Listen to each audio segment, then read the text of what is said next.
Hi, honey buns. What's up, sis? It's me, the Courtney Williams. Come on through, okay? Come on through into this new year. I'm going to give y'all a little bit of time to hop in because I know that these notifications take a little moment for y'all to receive. So I'm gonna give y'all a little moment to hop in, and I'm gonna light an incense, get my vibe together. Mmm, mmm, that's so good. Mmm, look at my vibe together, and then I will jump in and tell y'all all about where I am at right now, and just check in with y'all because it's been a lot going on. What's up, Thrifty? Hey, girl. Happy New Year, everybody. I hope y'all feel amazing. I hope y'all ready because 2020, girl, she looking cute. She looking real cute. So I hope y'all are ready for the greatness that is unfolding. I hope y'all ready. Thank you. Thank you so much. I'm gonna give everybody a little chance to hop in, and then I'm gonna give y'all just an update about like what's been happening with me over the last month of the year, and then what's been happening since 2020 has begun, where I'm at, my thought process, the plan for how we will be moving forward. I'm just kind of girl, I've been lighting a bunch of candles and incense, so don't be judging my plate. But I'm trying to like get a little spot on my plate so I can stick my candle on. But yes, I'm gonna fill y'all in on all the greatness, and I'm so excited. I'm so excited, y'all.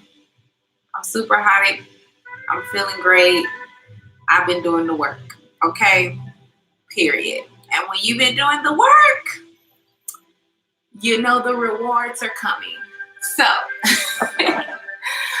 I'm in high spirits, especially today. I feel really good. I just had a really amazing call with my boo Zaina, girl. Shout out to Zaina.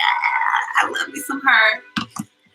And the energy just was everything. So I'm feeling even just amazing coming off of that call as well. Plus, I've just been getting a lot of rest, y'all. I've been getting rest. Oh, you know what song just came in my head? That Jill Scott song. I just want to be prepared. Y'all know. I just want to be prepared. I feel like I'm not on beat because the other tunes are playing in the background. But y'all know she hit it, and I feel like the embodiment of that energy. Honestly, that's where I'm at. That is where I'm at, sis, girl. That's where I'm at. That's how I'm feeling right now. Okay, y'all. Okay, so let's jump in. Okay, so first off, the Patreon account is up, and I'm very excited about this. Thrifty, girl. I'm gonna be from you too. Girl, okay, so Patreon is up. The link is in the bio. And yeah, I don't know if y'all had a chance to check it out, but it is up. All the details are there. I did post a video maybe last week where this was like the intro video that's actually also on the Patreon page. I know that there's only one tier, and I'm doing Patreon a lot differently than normal, or just how people normally would do it. People normally have a lot of tiers. People normally have different prices. I know I've only put one tier because I want to keep it simple and just straight to the point, you know what I mean?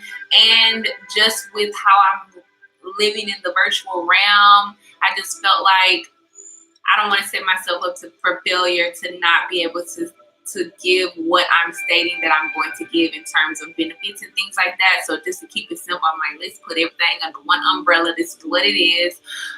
And then also I know that the tier is a very different price than what you would normally see on Patreon. However, that is just really because one, I have goals that is not just for me, you know, like the goals that are on Patreon is so that we can link up and I can be like, I'm paying for this, I'm paying for that, come and have a good time. You know what I mean? Plus, on top of that, this creates an amazing foundation for just the brand to have what it needs to grow, because we leveling up. Like everybody, we all leveling up in 2020. I don't know if y'all realize this yet, but we leveling up, okay? So definitely check that out. The first post is up for the first week. After I hop off this live, I'm actually gonna put up the second diary for this week. And I'm going to be putting up a few playlists, some that have been released and some that have not. Girl, yes, for this new playlist. Like, I actually have an idea for a new accountability activity that I'm going to premiere in Patreon first. So if you are interested in becoming a Patreon, if you're interested in some of the goals, if you're interested in just all of this extra content, like specifically the diaries, because that's where the diaries will be going, click the link in the bio and become a Patreon. Now, y'all, I spent the last month, I don't think I went live my last week. Now, I do want to just let y'all know, in terms of what our schedule is going to look like, I will be maintaining our weekly live check-in, okay? I will. Now, I know throughout 2019, there was a bit of inconsistency, you know? And I honestly, it wasn't really my fault though, y'all, because y'all remember I broke my computer and we was out of commission for a good couple of months. And then at the same time, I was also going through a major spiritual awakening, you know, like, girl, on a major level, your girl was leveling up. And I still feel like I'm in an ascension right now, but I needed that last week, okay? I needed that last week. So moving forward, what our schedule is going to look like is the weekly lives will continue, because I like talking to y'all. I like being able to check in with y'all and just let y'all know that I'm okay, and like, you know, unload like what's happening with me, because I believe that that's important. You know what I mean? A lot of times people get to where they're going and then they're trying to recall how they made it through. And I just believe that, like, if we rocking together, we rocking together, and let me take you through the journey, because it's not always great. You know, it's not always great. And sometimes things pop up, and just because you're traveling, that doesn't mean that like your mental health and, you know, things that you were dealing with before you left just disappears. Like, you know, I've still dealt with depression in my travels. I'm at this point, I don't feel depressed no more. Okay. Like, I feel like I've done a lot of healing. However, at the same time, you know, sometimes depression comes and goes. And sometimes what we may consider depression may not be depression. It may just be like some sleep needed. You know, it may be, you know, some family trauma. It may be something that has been unresolved that needs to be focused on. And I feel like this is all just the umbrella that I've been in for a while, of like self-healing, self-caring, and continuing to grow. So it's important for me to continue to do these weekly check-ins with y'all so that I can share my journey with y'all, even in between the times of like vlogs and things like that. Like, this is the easiest way for me to make sure that I'm showing up for y'all each week. So these will continue. And this particular month, we're only doing lives. I know we did, like, for the end of the year, we did a lot of lives. We did some videos here and there. I was trying to, like, find my flow, figure out what, I was getting prepared, okay? Spirit was preparing me. So basically, vlogs will be coming back, okay? Vlogs will be coming back. I've also been filming lately some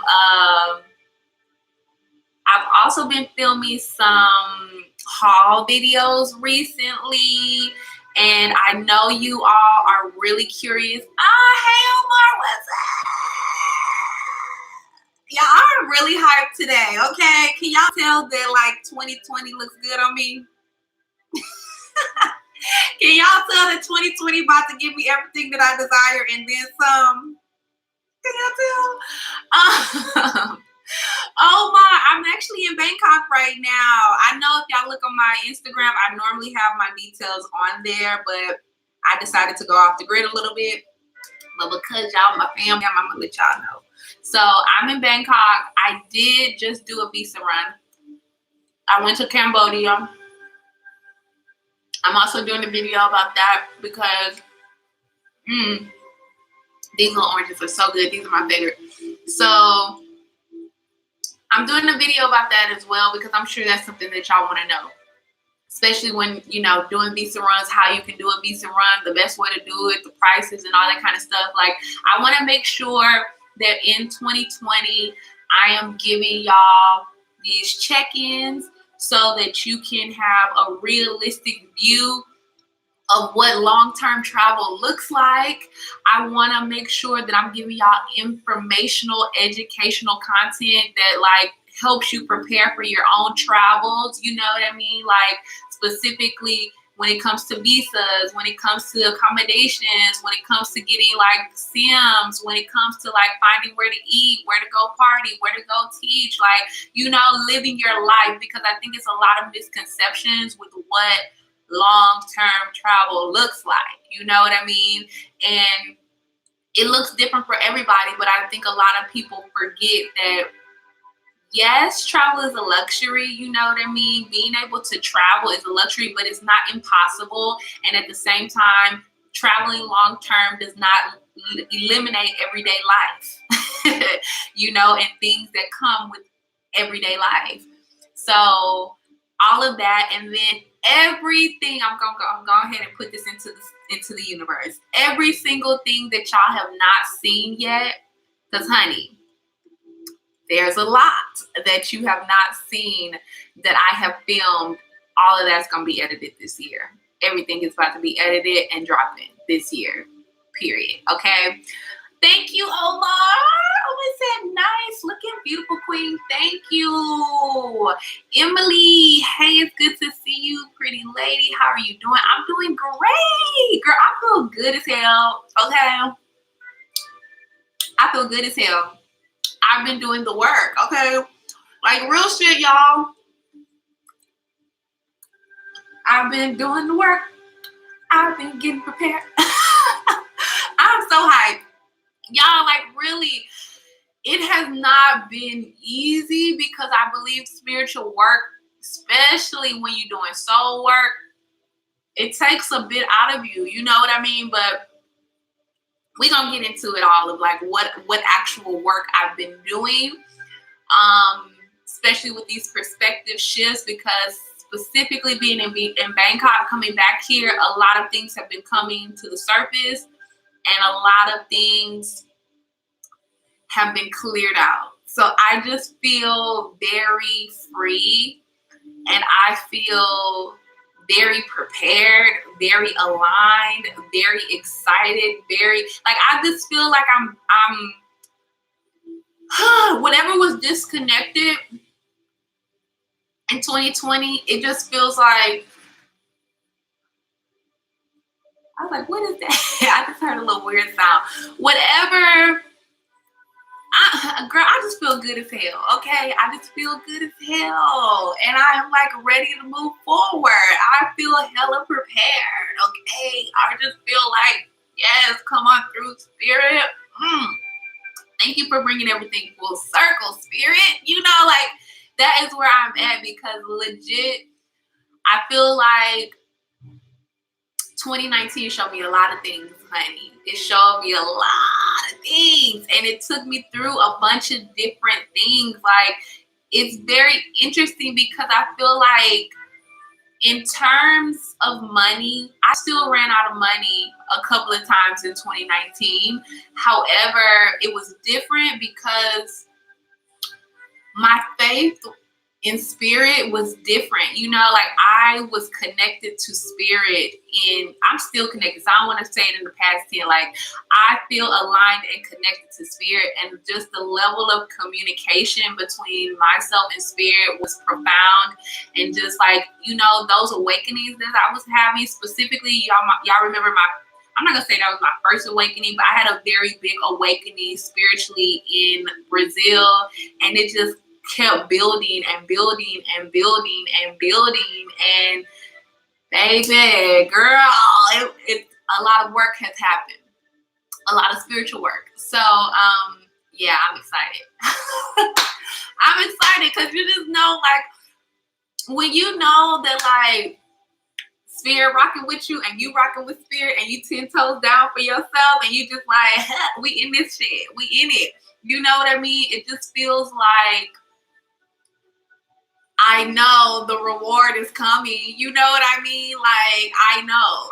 Like, it's just like, I don't have any worries. You know what I mean? And it's like, even in the times where it looked shaky, I feel like I just took different approaches. Even at moments I asked for help. Like, even recently, I had, you know, had to say, look, I need help. You know what I mean? And that was a big, profound moment for me as well, because normally if I need help, I don't ask for it. You know what I mean? It's like this thing that has been lingering in my subconscious of, like, not being a burden, you know what I mean? Or just not feeling worthy of help, or, you know, not really knowing where my support is and where I could even get help. You know what I mean? So it's just, a lot has come to the forefront. I did have to release some people in 2019. I was just talking to a friend about this, because she was telling me basically about the ghosting culture. You know how now, with the way that we deal with social media, just how, like, we live in a cutoff culture. And honestly, y'all, I feel like I was part of that culture before social media even took off. Like, this is something that my mom has done. I've seen my mom do a lot. So, like, throughout my life, there has been a significant number of people that I'd be like, I ain't fucking with you no more. Period. You can't have my energy no more. Period. You know what I mean? But I have been, especially after high school, I was very mindful of this, partially because I was scared, because I was like, damn, I feel like I'm a die alone, you know? But it just forced me to be mindful, because, like, I'm a growth-oriented person. So I just was like, you know, let me look into this a little deeper before I connected the dots to it being a characteristic that my mom had. Not even just my mom, y'all, because, like, real shit, my grandma a little bit like this. You know, as I learn more about, like, my family elements, it's like I realize, you know, every family deals with some type of something. You know what I mean? That is either some type of generational curse or some type of generational bondage that needs to be healed, basically. And I realized within my family specifically, communication is something that we are working on healing. And I've seen the disconnect in different areas of my family of, like, you know, that removal of them, of their energy from others, or like, you know, maybe there's a misunderstanding, or maybe something didn't happen the way that they wanted it to, or maybe they feel wronged, or maybe they didn't know how to properly express themselves. You know, it's a lot of different elements that come into play when you are dealing with communication. You know what I mean? It's a lot of different things that come into play. And unless you can face it head on, unless you know how to really deal with conflict, and a lot of people don't, you know, it's like a lot of times it'll end in situations that you may not want, or it'll end in missed opportunities and missed chances to be with the people that you love because, you know, you done removed yourself. So I've been more mindful of this, and I'm still a cut a bitch off person, okay? Like, I still will cut somebody out. However, I have a better process now, you know, like I'm not just cutting people off just because. I'm working on actually expressing what is the issue, you know what I mean? Because sometimes I notice like, that like sometimes when you're dealing with something that is like just trauma from your childhood, you know, you might find a trigger in something that somebody has done, or like you may find an issue in something that you may have in your mind distorted just because of some trigger that you see present because of something you dealt with as a child. And it's like, this is like why you need to be able to go to the source. And so that has been happening a lot. That's been happening a lot, y'all. It's been a lot going on. So I basically have been facing my ghosting a little bit different. Like, I'm not just ghosting people. I'm not just removing people. I'm actually, you know, addressing people.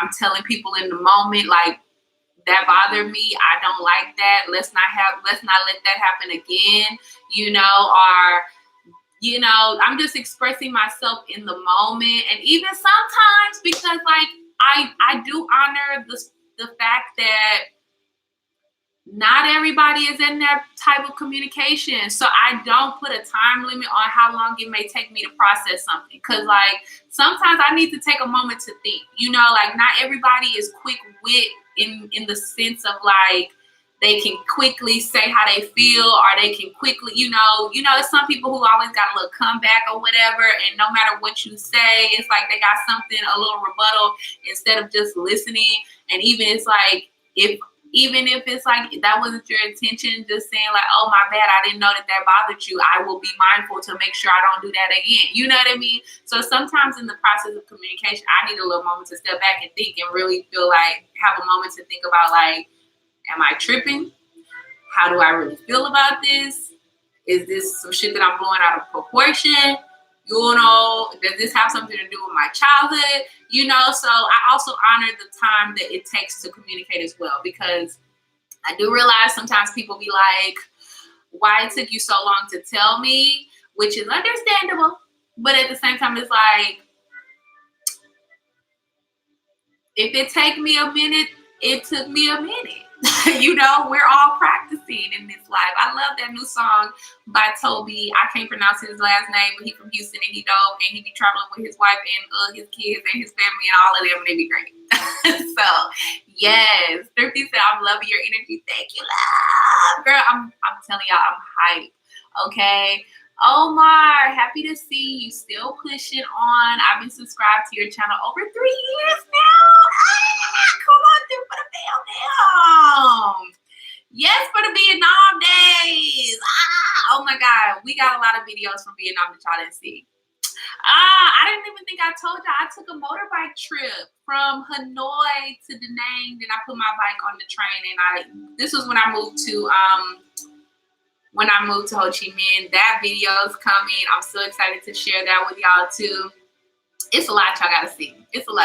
So yes, for you. Thank you so much for rocking with me for the last 3 years. Thank you for supporting me. I appreciate you being here. Okay. Yes. So in terms of the videos, real quick, just to like make sure I give y'all all the full information about this before we move into all this shadow work and spiritual work I've been doing. Basically for the month of January, y'all will be able to catch me here every Thursday. Okay, like I know lives kind of fluctuated last year. Like I was doing lives at different times. Not saying that y'all might not get an extra live from time to time, or like, you know, if I feel so led to do live on Tuesday, that still may happen, but I will be showing up here every Thursday.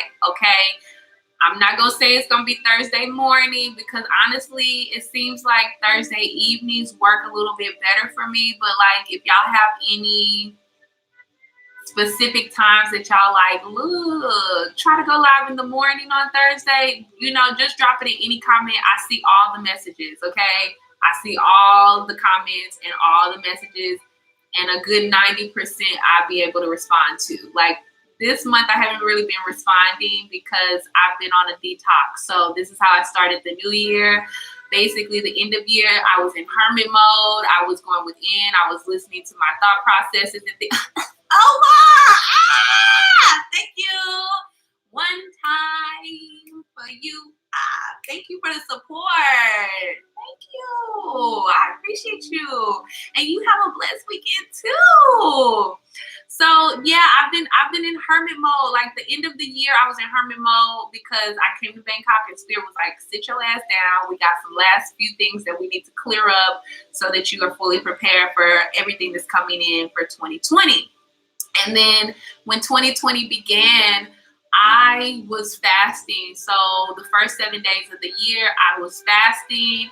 And I was doing a detox from social media. So that is why if you dropped a comment between, I'm not gonna say like December, I was still responding to some of the comments, not all of them. But if I didn't if you left a comment in December and I didn't for sure at the like from here to the 1st of January, those comments definitely didn't get replied to, but I will be replying soon. This is something that I'm going to be going back and replying to everybody before this weekend. Okay, so yeah, that's where I was at. Okay, so yeah, just still continue to drop your comments. I still see them, I still read them, and I still love them. I love y'all support, and I definitely be taking note, because I did just see that somebody asked me to do a comparison video from the cost of living of, I can't remember if it was specifically Vietnam versus Colombia or just South America versus Southeast Asia, but I definitely took note, and that is a video that will be coming out this year.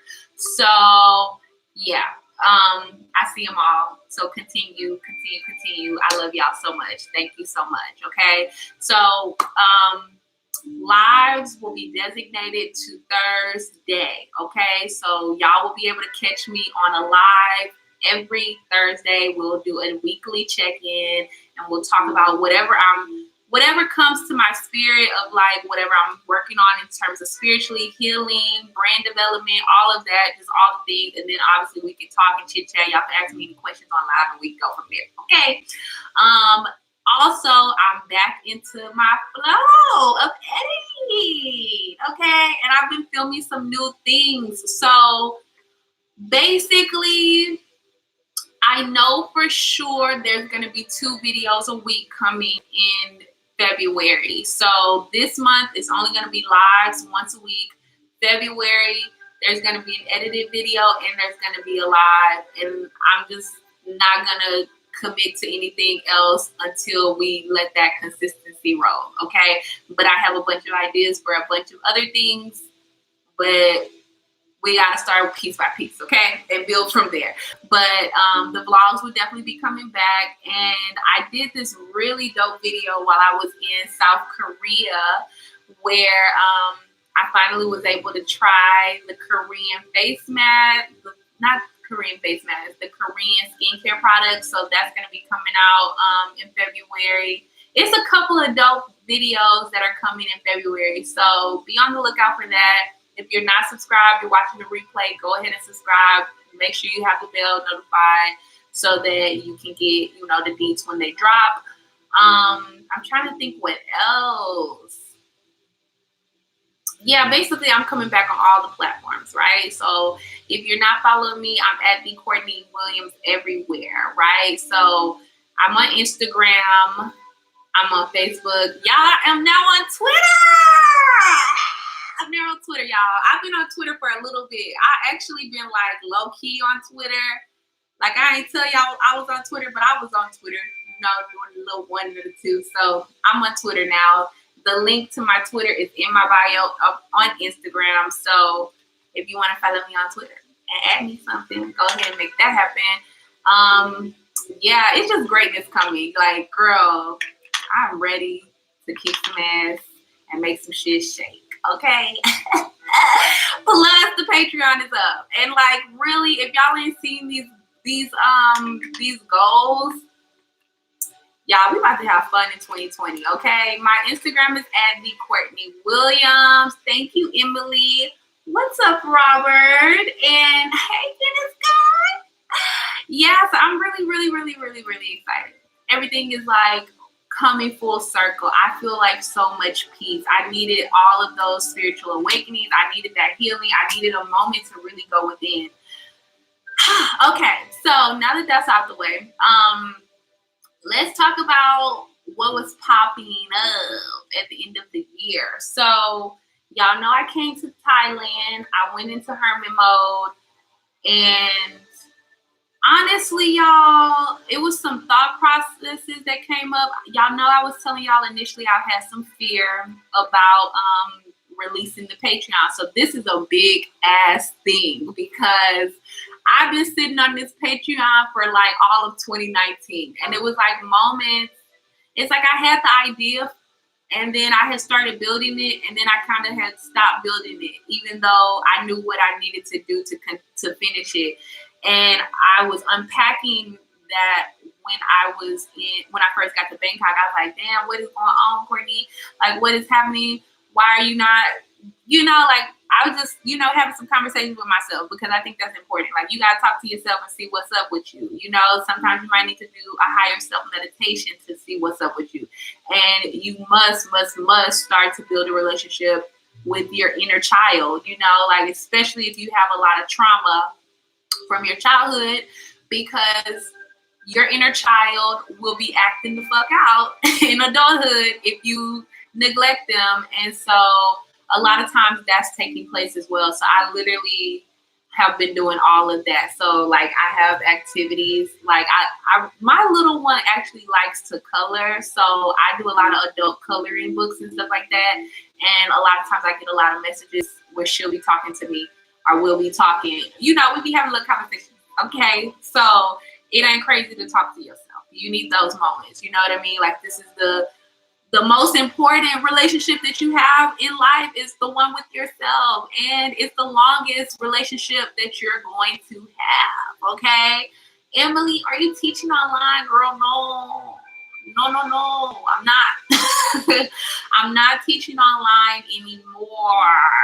I'm actually moving away from English teaching. However, it's very interesting because if you was following me on Instagram before I took my break, because I'm actually, I don't think I'm coming back to Instagram until the end of January, or maybe the first week of February. I don't know, but not yet. I'm still reacclimating to social media because I just ended my fast. Like, what's today? Today's the 10th. Like 3 days ago, my fast ended. So I need to plan out some posts and just get back into the flow of things there. But it's very interesting because all 2019 I was telling Spirit that I didn't want to teach English anymore, because granted, for me, teaching English was a great opportunity. I am very grateful that it came into my life. Oh, I see 1122. Oh, I want to look it up real quick. What is 1122? Hold up. Let me find the angel number for 1122. This is a message from your angels and archangels that you are to stay focused upon your highest expectations, as the angels and universal energy energies work behind the scene, helping you to manifest your wants and needs and goals and desires. Yes, that sounds like we getting everything that we want, period. So, basically, I've been telling Spirit all year that I don't want to teach English no more because it's like, that was like a hustle. You know what I mean? It's like, you out of the country, you run out of money, you got to figure out a way to make money. And it's like, that was great. And I honestly love teaching kindergarten kids. Like I could see myself teaching kindergarten kids in old age or something. But I'm not going to put that out in the universe because, like, I see myself rich in old age, okay? Living free. But basically, I feel like Spirit's been testing me since I've gotten to Bangkok because I've been telling Spirit all year, like, I've been affirming to the universe that, like, I don't teach English no more. However, I got to Bangkok and the universe been dropping a lot of motherfucking teaching English opportunities, like real shit. It's been a lot of opportunities of a lot of different things, like even some modeling opportunities, which I will be taking advantage of that because, like, low key, I'm a model. Like, I'm cute and I want to be in front of the camera. Okay, so I will be taking advantage of that because that is more so in alignment with, like, some of the things that I desire to do. But I feel like English teaching was like one of those things that, like, you know, it was a way to make money and it was a way to make good money, but it's not something that I truly desire. And when I wasn't teaching kindergarten kids, I really didn't enjoy it. And I felt like it took me away from my purpose. Like, it would drain me. Like, if you ever taught English or if you talk to some people who do teach English, specifically creatives, like if you talk to creative people who have creative ideas, who they are also, you know, using teaching English as a way to fund their travels, it's like you will hear this quite a bit where they may feel like they're a bit drained, where they have used a lot of their energy to teach English and they didn't really feel like they had enough energy left over to do their creative endeavors.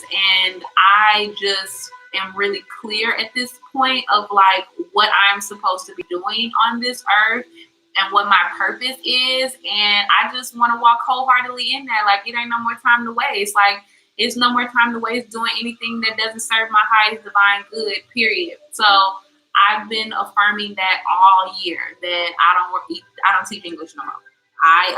Like all 2019, I was telling universe, I don't teach English no more. I work in my purpose, okay?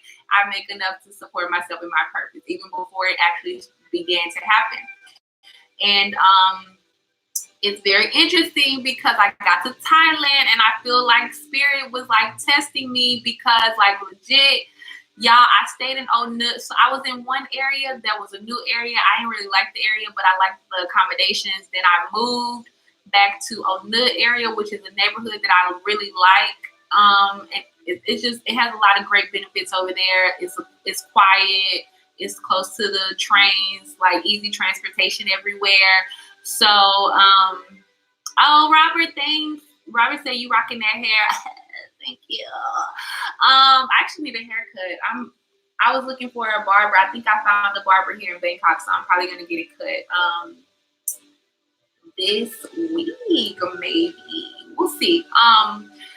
So yeah, basically a bunch of teaching opportunities have been popping up, and I really feel like it's Spirit saying, because a big lesson for me at the end of 2019 from Spirit was choose what you want. You know what I mean? Because I believe in society, especially as Black people, we've been conditioned to just survive. We've been conditioned to just settle for whatever, you know, just because it seems like it's a good thing or it seems like it has a lot of benefits, even if it is not serving us spiritually or even if it is not feeding us energetically. You know what I mean? It's like, well, somebody else would love this opportunity, you know, so I'm going to just keep it. You know what I mean? Or I really want to do this, but this is what seems to be available right now. But at the same time, it's like every single thing that is in our life, we chose. Everything. And you can say no. You can ask for something else. And this was a big thing that I learned while I was in Korea, especially with that weather, because I know damn well I don't like the cold and I don't like being in cold climates. So it's like, why the fuck do I keep choosing cold climates? Okay. So that was a big lesson for me. So with the whole teaching English thing, it's like, I'm not choosing that anymore. Like, that was a great opportunity. I learned a lot of things. I, still have a lot of information to share with y'all about it, because even some new details have popped up for me. But no, I won't be teaching English anymore. We are moving away from teaching English, and we are moving into walking in our full potential and our full purpose. We walking in freedom, because that's what I desire. I desire freedom, period. I already feel like I'm free, but I want it all. Okay. So I feel like Spirit's been bringing me some teaching opportunities to test that. Like, I know you said you don't want the snowboard, but you're going to still choose it. You know what I mean? Because, like, legit, I was staying I got to Onut, and, like, I love Onut area. If you ever come to Bangkok, I definitely believe, like, Onut is a nice place to stay. It's spelled like like Onnut, but the way they pronounce it in Thailand is Onut. And then not too far from Onut, where I'm staying now, is like near the BTS station that's called Punawiti. I can't spell that out for y'all, but it's pronounced Punawiti. It's about 2 stations. Excuse me. It's 2 stations past Onut. So it's Onut, it's Bangkok, and then it's Punawiti. And this is a really cool area too. It's a lot more local, which I like living by local people, because one, prices are better, and then it's like you get to see the daily life. You know what I mean? Like, if you're a type of person that you really want to immerse yourself in the culture of it, like, it's more ideal to stay around the locals. You get more of an authentic experience. It's just a better setup. You know what I mean? It's a better setup all around. So Onut or Punawiti is 2 areas I would suggest or recommend if you are ever thinking like, ooh, let me come to Thailand, unless you want to stay in like one of the tourist areas. A lot of people sometimes will stay near Thonglor, Ekamai. All of these places are on the BTS.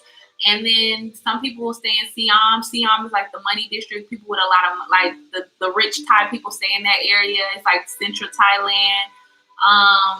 And even not Karang, that's in Cambodia. Khao San Road. I wouldn't recommend Khao San Road, because you ain't gonna get a lick of sleep. Like, that is a party street, and it's wild as fuck. You can't even eat the street food. Emily! Girl, Emily's silly. Emily say you took me when you was at your friend home in Vietnam. You didn't like the cold weather. No, I was in Korea, sis.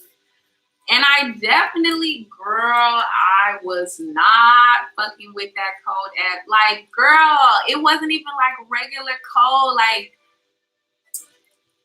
I can't even begin to express how cold it got. Like, it was real bad. I didn't even want to go outside. By the end of it, I was like, I'm not leaving out this house until it's time for me to go back to the airport. Like, I'm not doing shit else. It's cold. Like, I would not y'all make the mistake and go to Korea during the winter. I'll do it. I'm trying to warn you now. Like, it ain't the move, sis. It ain't the move. It ain't the move. Unless you like cold weather like that. Unless you like packing like army type boots, and you got the long bubble coat that comes all the way to your feet, and you got like layers and layers and extra layers. It ain't just a regular layer. Like, and you need to like heat the hand warmer. Like, sis, no.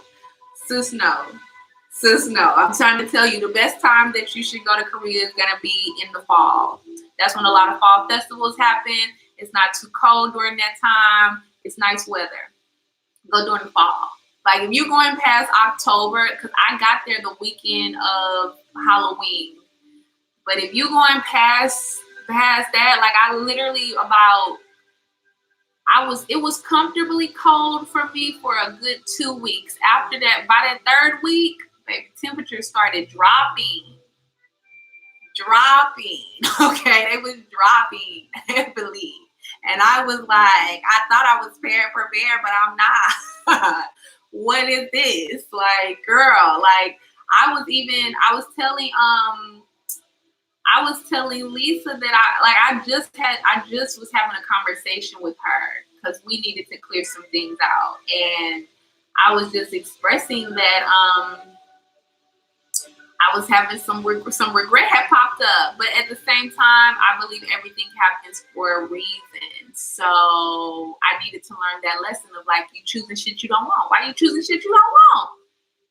Spirit is gonna give you whatever you desire. So choose the steps that lead to your desire. Stop choosing things that you don't want because it's convenient, or because you know of the money, or because of some shit that has nothing to do with you, because somebody else are choosing things. Girl, just stop choosing stuff that you don't want, okay? Choose what you want, and everything will begin to align to support you in that. Even if, things look a little shaky. Like, at the end of the day, every time, if we think back on our life and the times where, like, things were not going as planned, didn't it work out? Did you die? You ain't die, and shit worked out. Like, even me, like, I believe that all the times that I've ran out of money, I'm grateful because it just really built my faith, because it's like I have always came through. More money has come in for me, more opportunities have come in for me, food has come in for me. Like, maybe I didn't eat for a day or two. One time I eat for a week. Okay. But like, did I die? No, I didn't. I just learned that spirit was gonna come through. Okay. Emmy said, I can't take the cold either. I'm staying inside. Like, girl, just go through the fall. I would even go during the summer to see what the summer is like, but apparently it gets real hot. But I don't know how hot, because they were saying like it's a lot of humidity. But at the same time, Thailand and Vietnam has a lot of humidity too, and I wasn't bothered by that. Like, I know some people were, but I wasn't. I was like, baby, yes, go ahead and, aside from the pollution in Vietnam, like, I was not bothered by the heat or the humidity. I was like, yes, come on through. But that can be a struggle depending on what your hair looks like. Like, if you don't really like the heat like that, if you have a little extra weight on you, it may be a bit uncomfortable. If you have like a lot of hair on you, like braids or weaves, then, all of these things play into how comfortable you will be in a high humidity heat situation. So it might work for me. I don't know, but I definitely need to do Korea again, because this was not it. Like, this was not it. Like, I had some good moments. Even with everything with Lisa, I still am super grateful for the invite, and I'm super grateful for just the opportunity to have that moment with her, and just that moment to experience Korea a bit, because even though I didn't think, I don't know, I just never had it on my list. I knew I was on a world tour. I just never had it on my list of like, okay, or like, this is when I'm going to go to Korea. It wasn't like something that I was pulled to go to. It just was like, when a friend say, girl, come see me, you be like, oh, well, shit, let me go see my friend. So I'm grateful, because it really gave me a good insight for that part of Asia. You know what I mean? Oh, Emily said, I like what you're saying. Choose to help make you, etc. Yes, okay, like, period. Choose to help make you, period. Like, I realized too,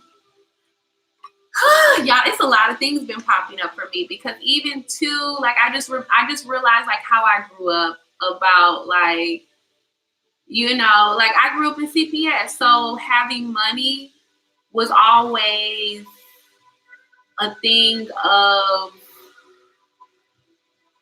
we need to save, we need to pinch our money, we need to hold on to every single dime we got, We need to buy the cheapest thing. We need to make this money stretch, you know, and even that, like, Spirit has been showing me just how to have a better relationship with money. And I've been working on that a lot as the year has been ending too, because it's like we want to live in luxury, but we not choosing luxury. You know what I mean? So it's like, it goes so deep, I believe, in just the choices that we are choosing in our life. And it's like, it's okay to choose the works. You know, you deserve to have nice things, you know? And I have to shout out my boo, Coco. So Coco is a jazz singer in Bangkok. She actually has been, she's a bit older than us, but she is just an amazing, absolutely beautiful spirit.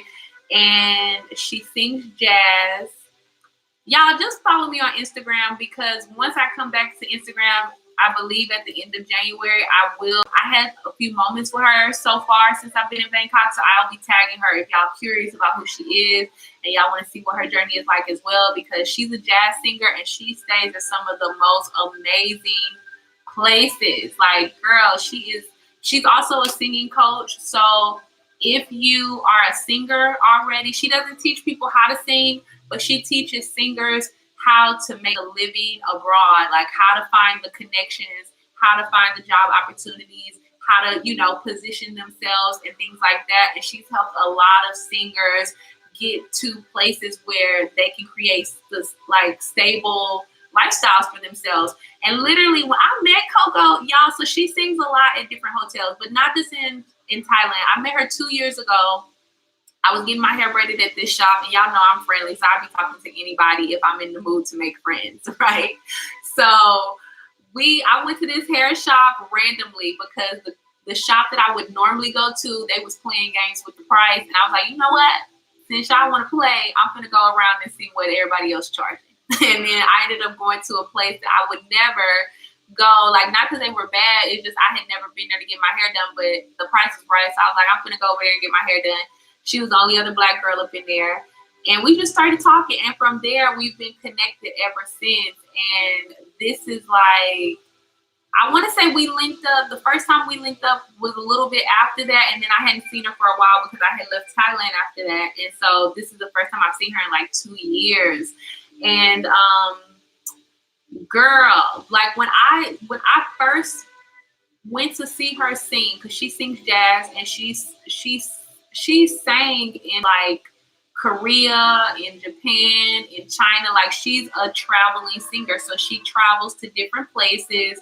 She normally goes to different hotels, and she will, you know, build contacts, build connections. And then I don't know how she does her pitching process. So this is why, like, if you're interested in singing and this type of lifestyle, y'all need to hit her up and literally see about her coaching details. I'm not sure how much she charges. I'm not sure about the process because I haven't got further details about that. But if y'all are interested, maybe I will have her on my channel for an interview. So if y'all are interested in this, just let me know. Send me a DM, drop a comment in any of the videos, and I only have like about a month left because I just renewed my visa. So I leave on the 4th of February. So if y'all are interested in this, y'all need to let me know sooner than later so I can schedule a time so that she can come on the channel if y'all want to know more about what she does. But basically, she sets up contracts with like really nice hotels. Like, not no girl. Like, these places are like elite places, honey. Okay. And literally, I'm not sure how she sets up her contract in terms of money, but I know that like property, because the first time I met her, she was staying at a hotel. Dang, I can't remember the name, but I remember that I walked into this hotel and I was like, oh my God, this place is so beautiful. Like, so beautiful. And now she's working at the Peninsula, Bangkok. So for anybody who's familiar with the Peninsula, like, it's all over the world. It's very much a high-end elite type of hotel chain, right? Like, it's bigger than like the Hiltons in terms of quality. Like, baby girl, like Girl, like it was so great, but it was very interesting because I felt like even in that moment when I first hung out with her, when I got back to Thailand this time around, I felt like Spirit was showing me luxury. You know, like I feel like I thought I had experienced luxury. You know, like I feel like when it comes to your perspective and how you see life, you know, it really is only what you have actually experienced. You know what I mean? It's like you only know as much as you have experienced, as much as you have been opened up to, and then it's like once you have been opened up to it, then it's like you can't go back. You know what I mean? It's just the same way with travel. Like for people who love to travel, they probably most of the time can tell you about the first time that they traveled and how it just opened them up to the possibility of what travel was like and the possibilities of just being able to actually travel, even though it may not be a lot of people around them who travel. So I definitely highly encourage you, if you are a person who is interested in living a life that has more abundance and more luxury, you need to start going to places where money is. Period. Period. Period. Period. It's just another level of like like y'all, when I tell you, oh my goodness. I was just sending gratitude up to Spirit because damn, my computer about to die. Let me think about this. Hold up, because I'm like, how? Let me turn my other light on. Hold up.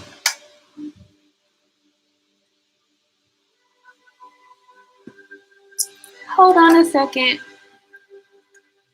No, we need some more light.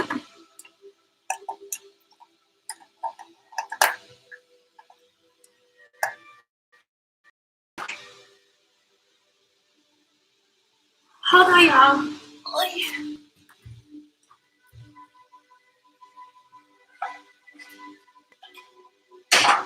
Yes, this is what we need.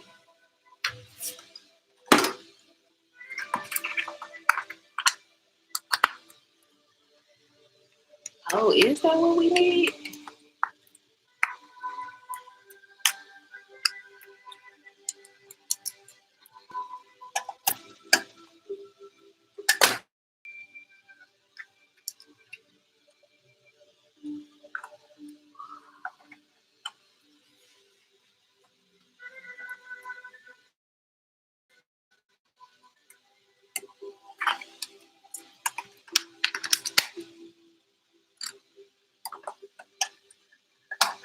Pow. We're on and popping. And I feel like it looks pretty trying to figure that out. Yes. Okay. So, girl, I was just sending hella gratitude up to Spirit because I was like, thank you. Because, you know, I've been doing a lot of spiritual work with, damn, I got hot after that. I got hot after that little run through. I've just been building a lot with my relationship with money. You know what I mean? And then I've just been mindful of the fact that like the way that I have been seeing money, you know, the way that I have been operating with money based off of like my background, you know what I mean? And I feel like when you grow up in a certain way, it happens unconsciously, you know what I mean? Like if you grew up in a household where there was always a struggle or a lack or not enough money, then like that translates over into, you know, adulthood. It does. And those type of things are not on the same vibrational frequency as luxury. It's not on the same vibrational frequency as abundance. It's not on the same vibrational frequency as wealth. You know what I mean? Because most of the time, if you penny pinching and you like feeling like, you know, you got to hold on so tight to your money, like it's not going to come back in. It's like you are not in a place where you are even in the flow of the frequency that money comes to you and it comes and goes frequently. You know what I mean? It's like holding on in the struggle or in like what's the other word? Just, like in such a need for it. And I'm sure you probably, like, if you're in that mentality, you probably not even giving properly. You know what I mean? And that all goes into it. Because even like giving is part of that process of money flowing as well. You know what I mean? And I just remember when I was I'm not gonna. I still feel like I'm building with money, but I feel like I'm getting better in terms of like how I give. But it's a little bit deeper than just money and how I give, because I feel like when I was younger, I used to be a big giver in a lot of different ways of life, and then I just felt burned, so I stopped giving. You know what I mean? So I had to heal all of that. But it's like I remember when I was in this survival mode. You know what I mean? Of like, I must survive and I must, not buy what I really want. I need to buy the cheaper version, or I need to, extend all of this energy to go to every store to see who got it for the cheapest before I buy it. You know what I mean? Like, none of that is in the same frequency of where most of y'all want to be in terms of wealth, luxury, and the type of money y'all want to receive. So it's important, I feel like, to go to these places because it's just a different energy. Like, I felt it. Like, girl, when I went to go see Coco, so Coco invited me to come see one of her students sing, right? So there's this really dope place. So if you come to Thailand, you definitely want to go to the Peninsula. Coco sings at the Peninsula Tuesday through Saturday from 8 p.m. to 11 p.m. And then there's this place called the Bamboo, and it's near the Peninsula. So if you in the Peninsula, you just walk to the back where they have the boat, and then you just tell them I'm going to the Bamboo, and you can take the boat, like the boat on the river. It's such a beautiful view. Oh, it's such a beautiful view too, girl. And I was really like, I was in my head like, whoa, because I've taken boats in Bangkok before, because like transportation is like a big thing here. Like there's trains, there's buses, there's minivans, there's flights. Like there is a load of types of ways to get around. There's the taxis, there's the motorbikes, and then there's a big river that goes like halfway around the city. So they have a boat line that's there. It's set up just like the bus, right? So like it's different locations along the city that connect to the river that you can go hop, like you can go wait at, like you're waiting for a bus, and different boats will come up. It's different boat lines that take you to different parts of the city. But it looks a lot different. It looks a lot different than the back of the peninsula, baby. Like it was a different view. And I was like, whoa, whoa.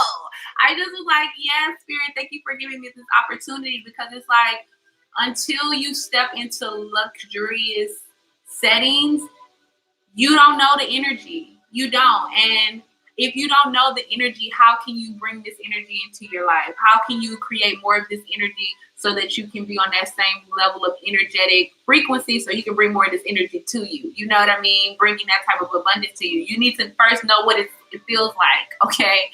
So go, baby, go, okay? Just go. Just walk through, okay? Just walk through and see how you feel, okay? Most luxurious places have some type of like musical something, whether it's just somebody playing a piano, something. So go and visit. Go see where the money at, and go visit. Go see how, just go. Go see the blueprint. Go see the blueprint, okay? So literally, I went to go see Coco. She got me a car, so I went to, come on for just getting me a car. Like, it was, I'm still, girl, I literally, I had to send her loads of gratitude and loads of gratitude to the universe, because I was like, y'all already know what I want, and I really appreciate y'all giving me the blueprint, okay? So literally, I went to Coco's, got to the Peninsula. Baby, I didn't touch a door, okay? I didn't touch a door. And it was just like, the level of service was so amazing. The level of service was so absolutely amazing. I've never experienced a level of service like that. and I've worked in the customer service industry. I feel like I've done some really cute, nice things, but like this was on a whole nother level. This was a whole nother level. Like we was the only Black people up in there. So, okay, if you catch my drift, okay. So literally, Coco was having dinner, but I had already ate. So like we ended up just getting like a drink. Beautiful moment. Like it was just really great to have a one-on-one moment with her and just talk and just be present. Cause like I wasn't filming or anything. Like I could have did a vlog that night, but like I said, I've been detoxing from social media. So it just was nice to be present and just take up all of this energy that Spirit was presenting to me. I was like, yes, Spirit, I want more. Okay. I want more of this in every area of my life, period. So after that, we walked through the peninsula and then we got on the boat. First of all, the way that the boat was built was like, baby, it was not like the local, but like the local boat. Baby, it was nice. And it was just the way that all the lights were lighting up the river. It just felt so magical to me. And then we got off and we went to another, basically the Bamboo is attached to another luxury hotel. And what the fuck was that? I keep hearing some kind of little sound, but I don't know what it is and where it's coming from. But basically we got off at the Bamboo, and so the girl who was singing at the Bamboo, damn, I can't remember her name right now, but I did follow her on Instagram. But she was so cute. This other Black girl, she was from the islands. Like, I can't even remember what island she was from, y'all. I can't remember right now, but like she was from some Caribbean island. She had lived in, I don't think she really liked Bangkok, but she was trying it out. Not everybody liked Bangkok, but I personally love Bangkok. I love Thailand. And I want to say she's going back to Korea, but she looks so fucking cute. Like, oh my God. And sis was singing, okay? Like, sis was singing her ass off. Like, her dress, she looked like money, okay? I was like, yes, sis, you better be coming through with all of your Black girl magic, okay? Like, yes. Girl, I was so hyped for her. Like, just seeing her, I was like, yes. Like, literally, girl, like she had, like, they had a pianoist, so it was just her piano player, and she was singing like a bunch of different jazz, blues, like, she was giving me all of my life, okay? She was giving me all of my life. I was like, yes. And it just was such a nice vibe. I love like live music too. So it just was, girl, the whole thing just this whole night exuded money. I was like, oh yes, come on through abundance. And literally between her sets, like she was talking to us because obviously Coco came to support and I came with Coco to support, So we was all just chopping it up, having a good time. But when I tell y'all the different times when we was walking through this place, all eyes was on us, okay? Because I'm telling y'all straight up, we was the only Black people in there, okay? We was the only Black people in there, and we all was looking fucking good, okay? Like, we all was looking good, and we all was just walking through there. Like, I just felt like Charlie's Angels or something, or like, I felt like, the majorettes when they doing their march out. You know what I mean? Like, I was like, yes, Spirit, yes, thank you for this moment. So, y'all need to follow Coco because she's dope and amazing, especially if you're a singer and you're trying to figure out like, well, shit, I want to stay in some cute ass places and do this too. Y'all need to go ahead and hit her up to, see what her coaching is talking about so y'all can get in where you fit in, okay? And yeah, whole little vibe. I actually will be filming a video of this because I'm actually going to go see Coco sing before I go. I'm going to go to a couple of her shows. So I'll film one of them and share that with y'all as well. Emily said, Courtney, I was out with the flu for about 2 weeks, but I'm feeling much better. I'm so glad you're feeling better. Girl, I hope you was taking some natural things because, I was just talking about this with somebody because they were sharing some details about the fires that are happening in Australia. I don't know if y'all been seeing that. it seemed like the year started. It seemed like the years popped off, and a lot of crazy stuff was popping off between Iran, just a lot. I can't even go into detail of everything, but it seemed like it was a lot of shit popping off. But part of this whole burning of all these natural habitats and natural places is really to get rid of the natural resources, okay? So that we can be, addicted to synthetic drugs. So please be careful. Please take care of yourself. Please start looking into natural, healthier remedies to, take care of your spirit and take care of your body. Please, okay? So yeah, Spirit showed me that. I've been working on my money relationship. What else has been popping off? Oh, girl. I had to talk to some of my people from Vietnam. Because y'all know when I left Vietnam, I was hella over it. Okay? When I left Vietnam, I was having a motherfucking breakdown. I was in deep depression and I was like, wait, I got to get up out of here. And it's very unfortunate. It's unfortunate because I love Vietnam and I really had to check myself in 2019 because I was like, look, sis, you just had a bad experience that go around. You just, not even a bad experience. I feel like honestly, that particular time in Vietnam was meant to teach me some things, like I had a lot of triggers and I needed to become aware of my triggers because it's like, if you are healing, part of that process is being able to identify what it is that triggers you, why have you been triggered, and how do you react when you are triggered. You know what I mean? Because all of those things, it's like you can't begin to heal. You can't begin to recognize those things and then start to change the behavior or start to face the behavior or transmute that energy if you don't know what it looked like. So I believe that my time in Vietnam, the second time around, was so that all of those triggers could be brought to the forefront so that I could be aware of them and so that I could start to transmute them. So that was 2018.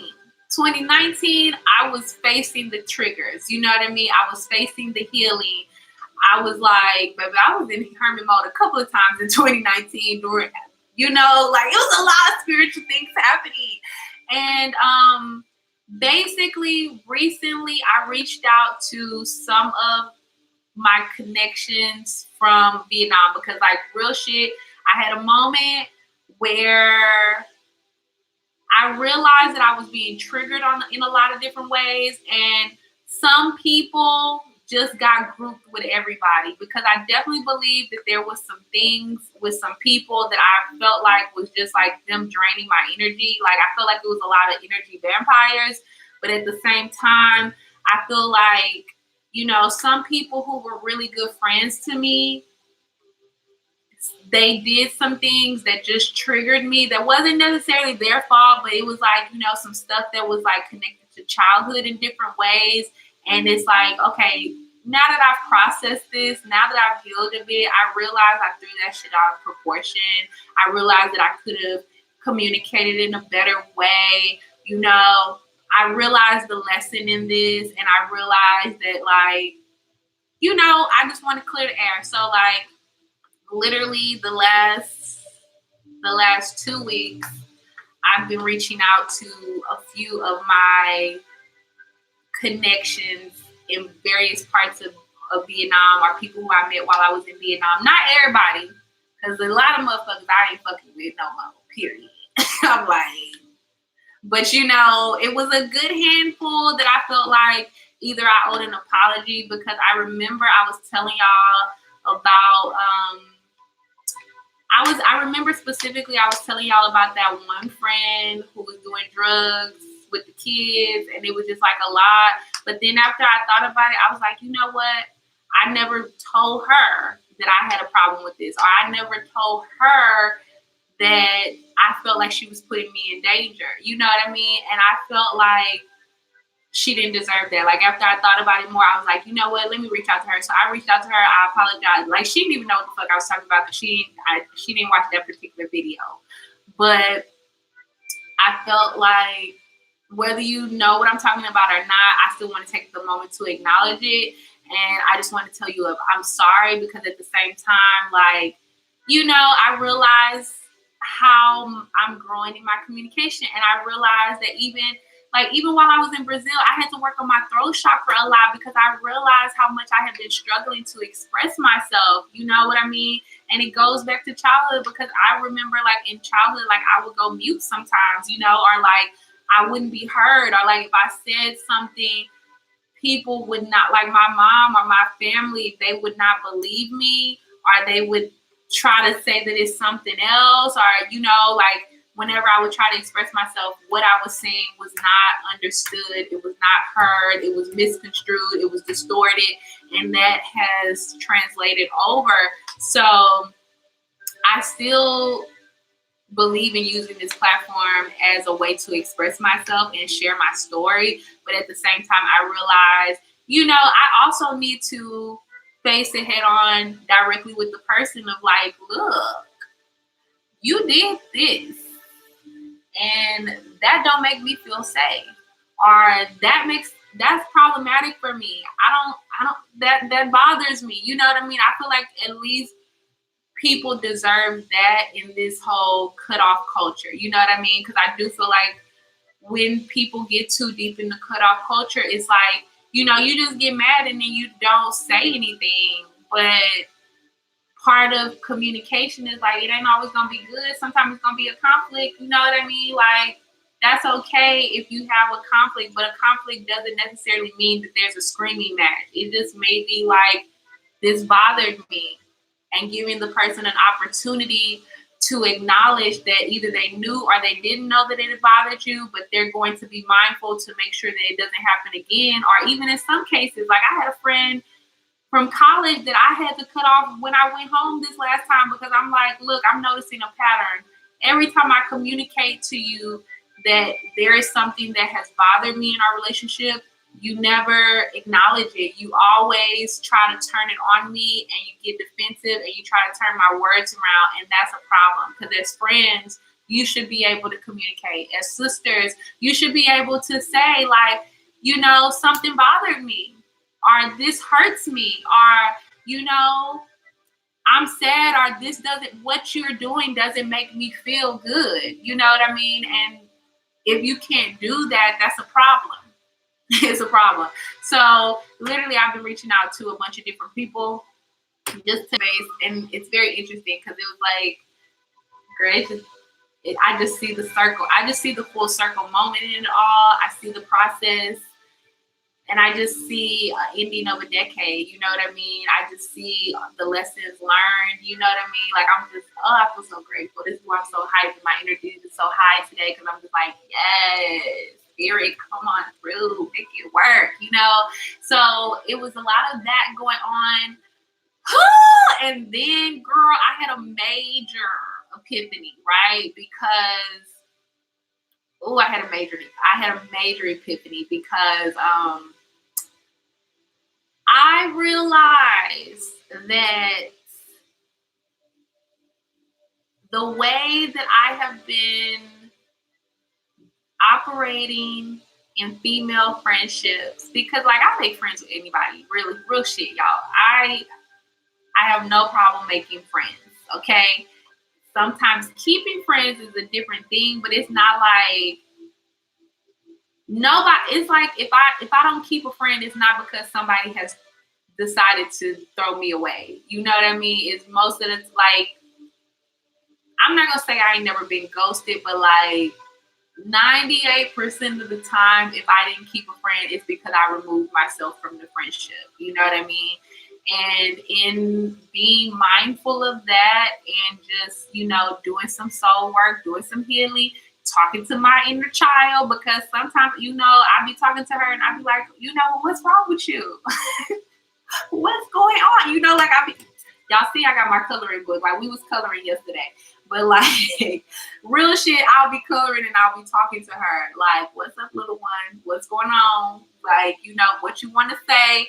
And that takes building a relationship with your little one as well, or your inner child as well, because you know, you got to get your inner child used to you talking to them, you know, and used to that protection and that support, especially if you didn't feel that as a child. And basically, some shit came to the surface, okay?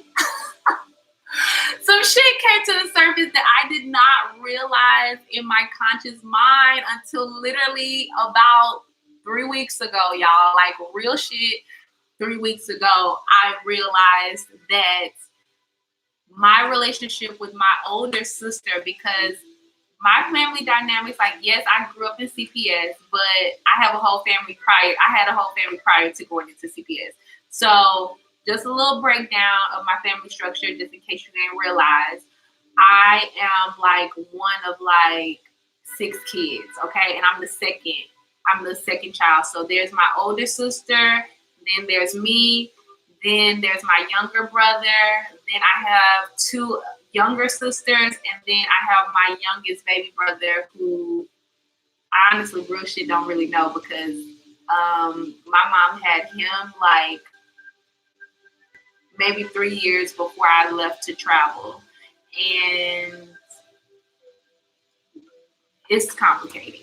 Okay, it's complicated. And then for my foster family that I consider to be family, which was my last foster home in foster care, I have 2 brothers and a sister, like a foster sister. Well, they're my foster mom's biological kids, but that's my family. Like, every time I go home, I always see them too. You know, I just talked to my boo Tori. Like, I always, you know, I consider them my family. Like, I spent a lot of time with them as well. So with my older sister, let's go back to that, because this was a huge epiphany. It was a huge epiphany, and it gave me so much insight to how I operate in female friendships. It made sense. A lot of things made sense after Spirit brought this to the forefront from my conscious mind, because me and my older sister, we don't get along, girl. We don't get along. And it was not because of me. I feel like my family has a lot of secrets and a lot of communication things that need to be brought to the forefront that haven't, due time, divine timing, right? The last time I was home, though, I did try to clear the air with my older sister, because I just feel like we've been operating like we enemies, and we ain't enemies. We not. And it really stems from childhood, because something happened to my older sister before I was born. I don't know what, because I just remember, I keep hearing little shit. When the families aren't really fully communicating and people are sweeping shit under the rug, it's like you just hear little shit in passing, right? You just hear like little lingers of things, but nobody really talks about it. And I'm like so looking forward to the day where we just lay all the shit on the table, where everybody is informed about what the fuck is what. So whatever's distorted, it can be cleared out. But until then, I don't really know what happened to my sister before I was born. And I don't really know what her problem is or was with me, but I just felt like I've always been a supporter, like I am a supportive type of person. I am like the cheerleader for you. Like, yes, whatever you want to do, I'm here for it. And however I can help you do that, I'm here for it. And I am like, like specifically with my sister, I always felt like I wanted to have that sibling bond with her, where you might do some fuck shit that you ain't supposed to be doing, but you with your siblings. So it's like we building a bond. We I got you, you got me type shit, right? But see, it was like a good chunk of time where I didn't realize that my sister was my enemy, and she was. Okay, so once I realized, shit kind of shifted, because it was really like I was operating in integrity. I was operating in a, I got you, you got me type of mentality. This my older sister, even though my older sister has more book smart than street smart. Okay. Yes. Okay. This is the best way I can say it. However, it's just like yeah, we just like she was doing fuck shit to me behind the scenes. So I'm over here operating like you got me, I got you, I got your back, but she ain't have my back, y'all. And she was really like hating on me and acting jealous towards me and doing enemy type shit to me. Like I just remember, girl, my sister cut my damn hair off. Girl, she did a lot of fuck shit to me. Like, I just remember, like, a lot of times where I got beat by my mom was because my sister snitched on me. You know, she'll be doing some stuff with me, and then she'll go tell my mom on me. I'm like, bitch, you did the shit with me, though. And you the older one, you know? Or just any, like, girl, I got a lot of beatings behind her, you know? And then it was like, I just remember the time she cut my hair off, you know what I mean? And like, you know, she be trying to play little pranks on me. And I'm not for this prank life. I know like I be seeing a lot of people on YouTube doing prank shit. I could never because I cut a motherfucker. And I like don't even like I don't like that shit. So she'd be trying to do little prank shit on me, or she'd be trying to like put stuff in my food, put stuff in my drinks. You know what I mean? Like she was real life my fucking enemy. And I didn't realize it for a big chunk of time. But then once I realized that she was my enemy, I became her enemy too. Like I started doing some fuck shit to her as well, because it's like now I'm gonna get your ass back. I was in my low vibrational Taurus, Scorpio, Virgo energy. And I wasn't the one to be the enemy because, honey, baby, you know, I don't know if y'all know, but like, I feel like Taurus is Scorpio. That Scorpio energy can be very evil if you push it. But like Taurus and Virgo, we don't be fucking with nobody unless we fuck with. And she had fucked with me. And like, girl, I just remember when the table switched. Oh, she eventually stopped fucking with me, but it was like she stopped fucking with me because she knew she wasn't a match to be my enemy. It's like, you know what I mean? You know when you know, like she wasn't a match for how I was coming back to what all the things that she was doing. So it was like it got to a point where Emily said, I don't like pranks either. Hello, I'm like, don't play that shit with me. A prank show or on a girl, no ma'am. Girl, no ma'am. Like that is not my life. And I won't prank nobody because that's not some shit that I like. Like, and I be watching some of these people do these pranks. I'm like, that shit wasn't funny, wasn't cute, wasn't nothing. Like, that sounds like some shit that you want to get your wig split behind. Like, you know, like real shit. So no, I wasn't with it either. But basically, it just got to a point where we both realized, you know, like she was being my enemy on the low. You know, she was acting like an op, you know, trying to do little stuff with me, trying to be around my energy, but then, you know, get me in trouble after the fact or do little evil things to me, or even like, you know, everybody can come in my room and watch this TV, but you can't, you know, singling me out and stuff like that. And I didn't realize how much it bothered me. I just realized 3 weeks ago how much it bothered me, girl. And I just realized even with like because I know y'all, I did this sorority video about that conversation I had with the old member of the sorority that I was trying to join.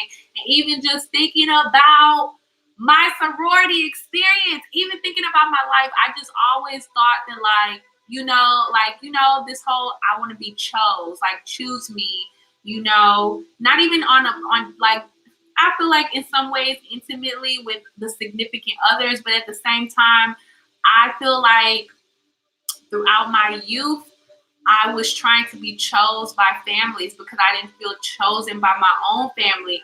And now that this new little piece of information has come to my conscious mind, I'm like, damn, I see how I had tried to be chosen in sisterhoods as well. And I definitely believe with this sorority, I feel like I was part of me joining or wanting to join that sorority was because I wanted the sisterhood bond that I never got with my sisters. Like, cause I feel like when my older sister, I always looked up to her before I realized that she was my enemy and realized like, you don't fuck with me, you trying to get me in trouble, you trying to get me beat, bitch. Bitch. Okay, well let's motherfucking play. And girl, baby, I used to be evil when I would get upset, honey. Like this, baby, I was legit Sour Patch child. What you mean? Like I'm real nice and sweet, but don't fucking piss me off now. But like once we both were in awareness that we were enemies, she stopped fucking with me. She stopped fucking with me on that level because she knew. She was like, damn. It was like, girl, I'm not even gonna go into deep detail because I can't have y'all judging my inner child like that because we working on our own healing. But she did some fuck shit, okay? She did some fuck shit. But my sister started it. So, yeah. And she was older than me. Not that don't make it right, but still, that's what it was, okay?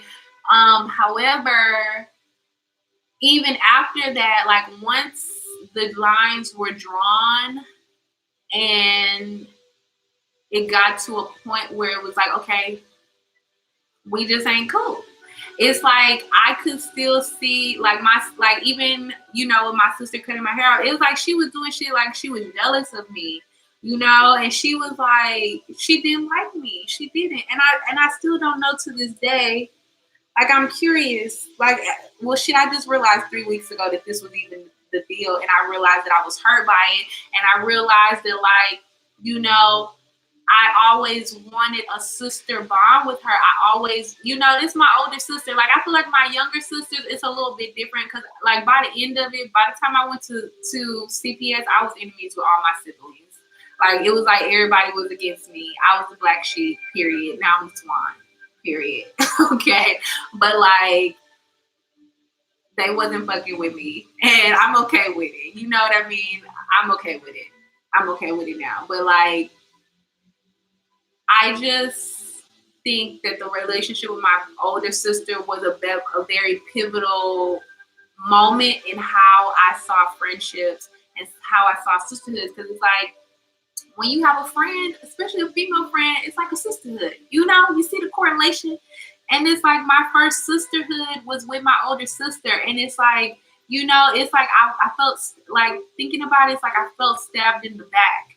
I felt like we were enemies. I felt this jealous energy. I felt like she was out to get me. I did not feel this sisterly love. You know what I mean? And I don't ever remember feeling it. Like once that came to my mind, like I remember it coming to my mind 3 weeks ago, and I was like, oh my God. Like I legit was that audible, even louder when I realized it. I was like, damn, spirit.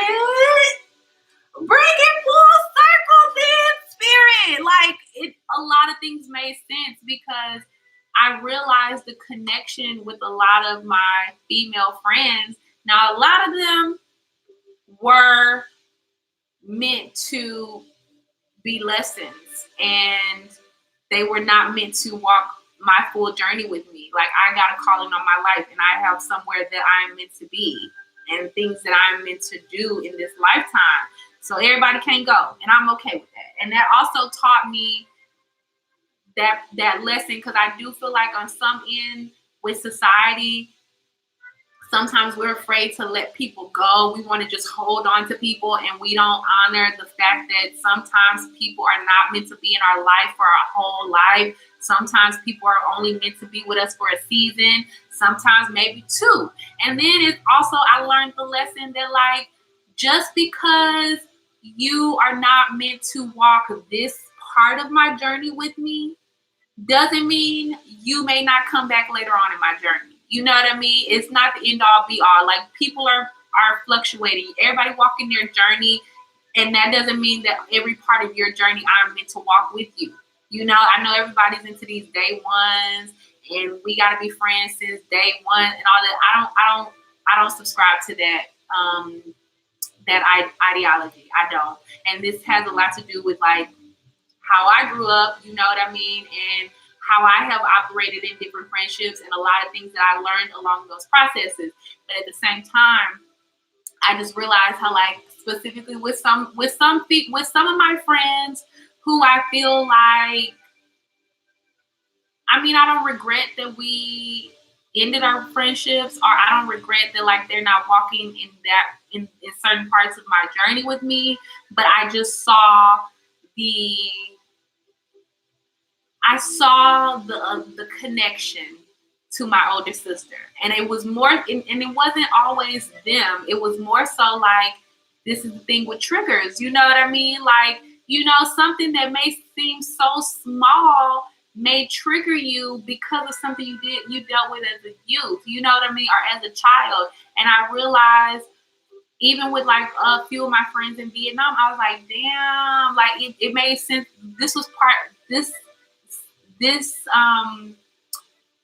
is part of the reason why I reached out to some of them, because I realized the connection. You know what I mean? I realized, like, damn, okay, I blew that out of proportion, and it wasn't wrong on my end or wrong on your end. It was just I was triggered. You still did something that hurt me, but it felt deeper than it may have felt for someone who wasn't triggered, because it reminded me of my older sister.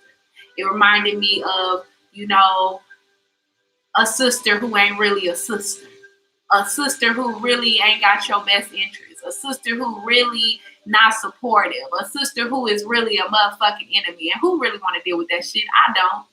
So, I feel like I had to acknowledge this year that, damn, I got some anxiety. And I didn't realize, because I had never really associated myself with having anxiety. I never did. Like, I knew I had some depression in some areas. I knew I had some things that I needed to heal in some areas. I knew I had some fears that popped up. But even with fear, like, I really didn't bat two eyes at that, because I felt like, I'm the type of person that I might be scared to do something, but I'm still gonna do it. You know what I mean? Like, I was scared to leave the country. Shit, I was scared when I got to Bangkok with $200, but I still came. I still persevered through those things, but not realizing that I had anxiety. Like, I realized I had anxiety. I have anxiety surrounding abandonment, and I have anxiety surrounding sisterhood and just sisterhood relationships. I don't even know this particular anxiety.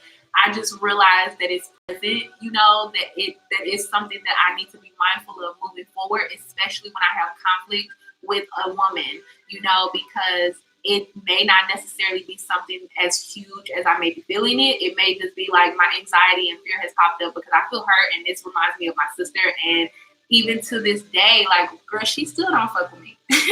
Like, at this point, she don't fuck with me. Like, I'm not gonna say that she don't fuck with me. Like, what it is that to this day with my older sister, we haven't got to our place of healing yet. Like, for me, I have no ill will towards her.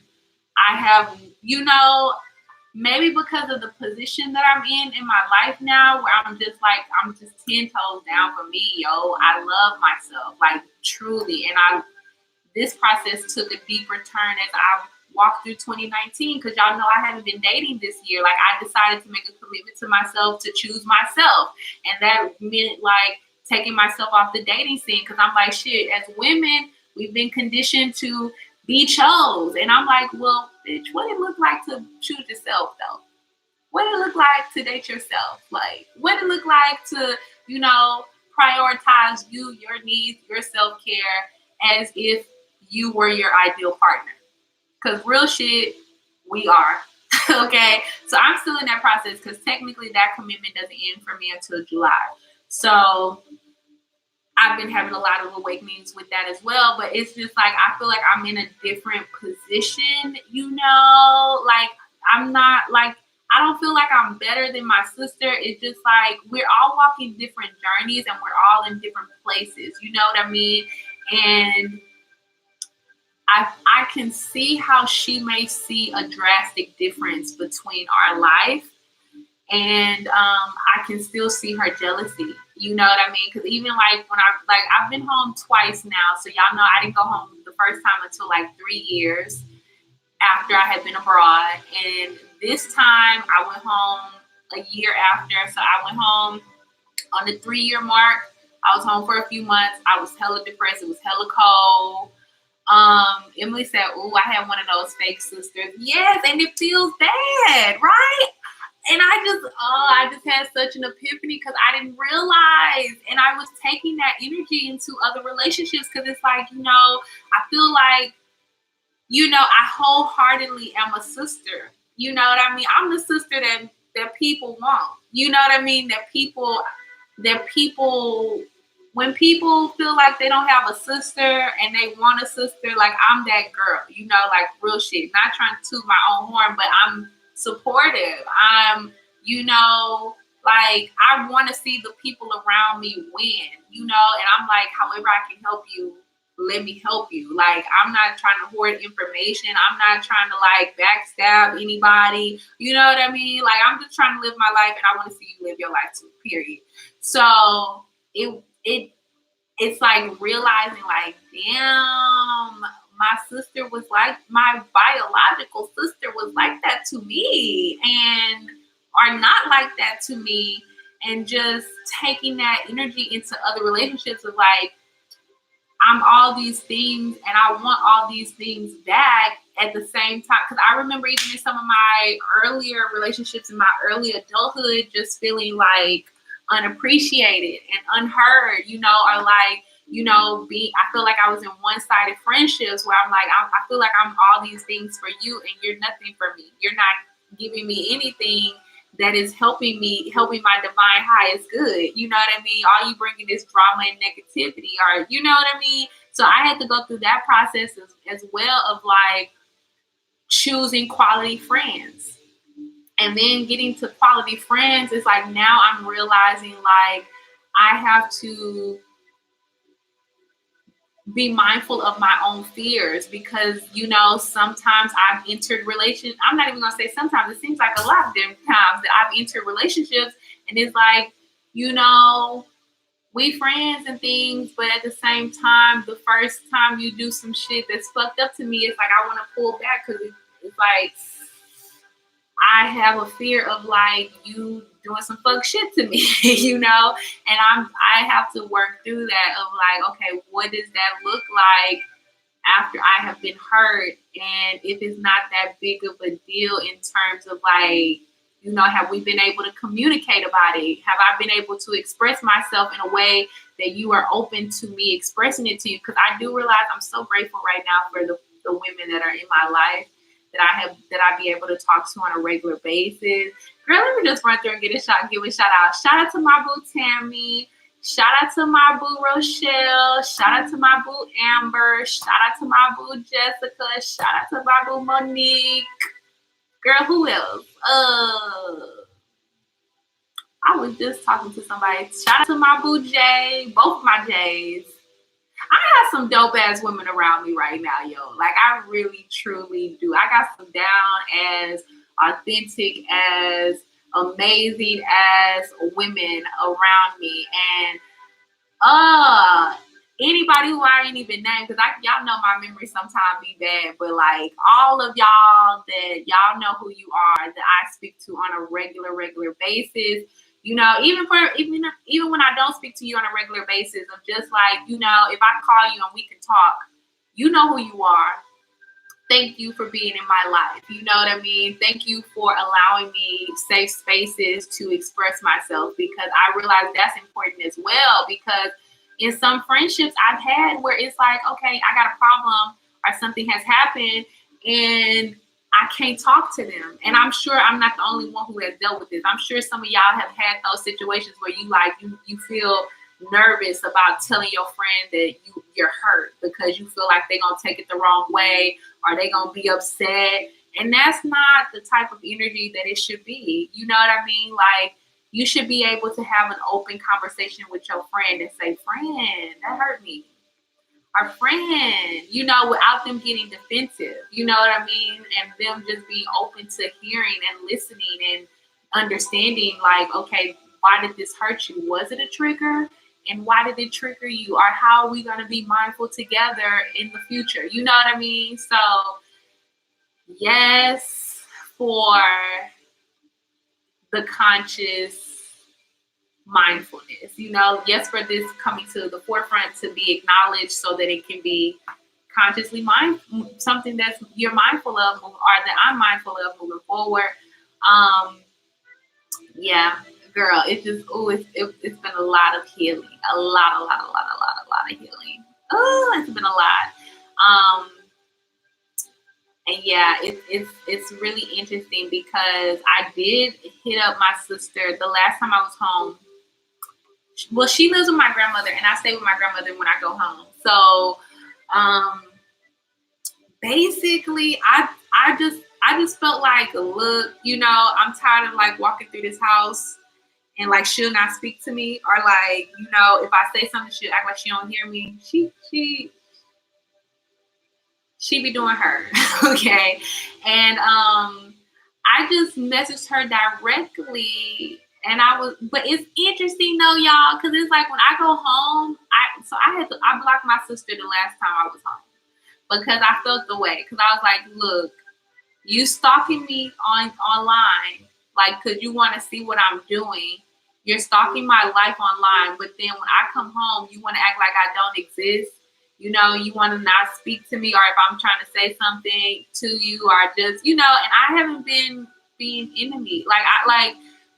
I left all that enemy shit after high school. Like, whatever we was, not even after high school, but like, I feel like after I got a CPS, I really wasn't on that tip anymore. You know what I mean? And that was like a bit after high school, but I really wasn't on that anymore. But she still was doing some shit to me, but I wasn't like trying to get revenge on her or anything like that.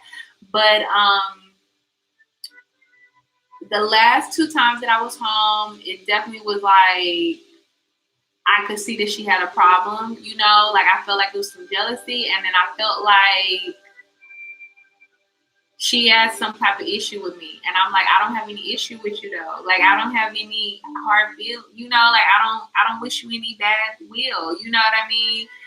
And even like, if you need help, I still would help her, you know what I mean? So the last time I was home, I basically called her up and I was like, look, let's have dinner, because I know she likes food. Like, we all like food. Everybody in my family, we like to eat, okay?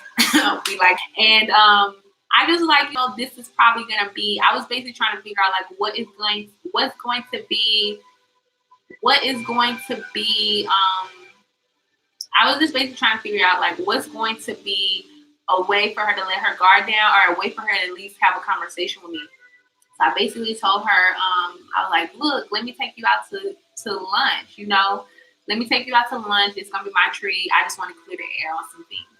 And so I didn't have a breakdown of like what I was going to say. I just knew I was going to tell her something along the lines of like, we not enemies. So let's stop whatever you're feeling in your spirit, But we didn't get a chance to do that because I literally left the house to go run some errands, because it was like the week that I was leaving. And I left the house so that I could go, I needed to pick up some stuff from my suitcase, some packing cubes and different little things. So I was like running errands to do that.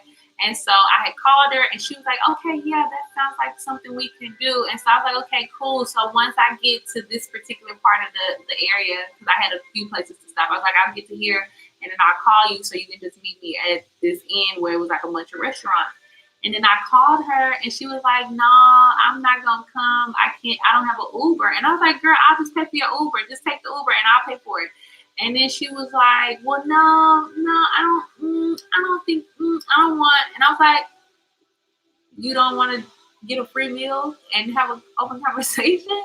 But I didn't push her after I said that, because I was just like, okay, maybe she's not ready to talk yet. And you really can't force somebody to have a conversation with you. You really can't. You know what I mean? So I was just like, okay, you telling me no, that's fine. And I didn't take it to heart. I just felt like, okay, it's not time yet for us to have a conversation. But I do feel like we're going to have a conversation eventually. At some point, there's going to be a conversation had because we healing. Period. Like, I don't know if my whole family realize it, but I definitely feel like the vessel that's going to help us all heal and get over whatever family bondage has been holding us back, or whatever has been trying to destroy our family bonds. So I do feel like eventually it's going to happen, and I'm just going to allow it to work in its divine timing. But I definitely had to block her because I was like, it ain't no more. It is stalking me. That shit's going to stop. Once we have a conversation and we clear the air, then I'll add you back. But until then, you cannot be here stalking my life. And I had to block a couple of people, even some old friends, because you know what I feel, I started to feel uncomfortable in 2019 with all these people watching my life that I know don't like me. You know, like people who may feel jealous of me or feel like, you know, like, damn, she doing better than I thought she would be doing. Like, that's the kind of energy that I was feeling. And I didn't like it, and I just didn't like it, and I'm like, I don't want those damn eyes on me. Okay? Like, no. Don't be over here obsessing about me, sending me all kind of crazy ass energy. I rebuke it and I send it back to your ass 10 times fold. So let me go ahead and block you and help you transmute whatever you're feeling so you can focus on your damn self. Okay? So that was a big thing. Oh, y'all, I had a conversation with Kelvin. I'm not really going to share this conversation with y'all because this conversation has a lot of backstory, and I'm about to hop off soon because we're almost at our time limit. I won't be going over like the 2.5 hour mark anymore in our lives on YouTube. Really, two hours is really our max, honestly, but definitely no more than 2.5 hours moving forward. But this is a long ass story. And it's a lot of backstory. So if you're interested in this, y'all need to become a Patreon because that is in a diary. Like, it's several diaries about Kelvin. Like, there's a few that happened in Brazil that I filmed, that I didn't film, I recorded. And then literally this past week, this was the most profound moment of like disconnection. I have never had a relationship disconnect like this, even though I feel like in my eyes I was already single. You know, like I felt like look, I'm done with this. You know, and I told him this several times, but I felt like he was still holding on to me. And y'all, like a couple of girl, I'm telling y'all, I'm about to change my number. Okay, I'm about to change my number. Period. My number is about to change this motherfucking week. It's Friday. Before Sunday, my number about to be changed because I remember too, I was telling y'all like in maybe like 3 lives ago how like all these exes started reaching out to me. Girl, like I'm not for it. And I think it's time for a fresh start because I've had this number for quite a while. And yeah. So yeah, my spirit was just feeling like that conversation was needed too, even though I've been broken up with Kelvin for a while. You know what I mean? But I don't know if it's just an African thing and their persistence or what, or I don't know what it is, but it just felt like on a spiritual level, that conversation was needed, and that conversation was, and it was very healing, I believe, on both ends, and I believe it was it was a lot of clarity on both ends. You know what I mean? Like, it was a quality conversation that was spiritually led. So if you're interested in more in depth of like that process and like what happened in some of those backstories and just what that conversation was like, because I did do like a full diary about it. So all of those things are coming to Patreon if you're interested in the diaries. Yes, come on through vocals, okay? Okay, let me think. What else was popping off? Oh, I did my okay, I have something else to tell y'all. So each quarter I'm gonna be doing a detox, right? Where I will be detoxing from social media and from from food. At the same time though, the way that I'm planning to put out content, y'all might not notice it. Y'all might not notice the detox, but it's something that I'm going to be doing each quarter of the year because I believe social media can be unhealthy. You need to find your balance. I believe that we got to start taking care of our bodies. You know what I mean? We got to start being mindful of what we put into our bodies. And I'm already eating a lot healthier. However, I think it's also important to make sure that I'm detoxing my system. And something else popped off too that I can't really, it just left my mind. I can't remember what else. Something else popped off too. I can't really remember. What is something about the detox? Oh, I started writing my 300 desires list. That was popping off. I wrote a letter to my future self. No, I'm about to write a letter to my future self. It was on my list to write a letter to my future self.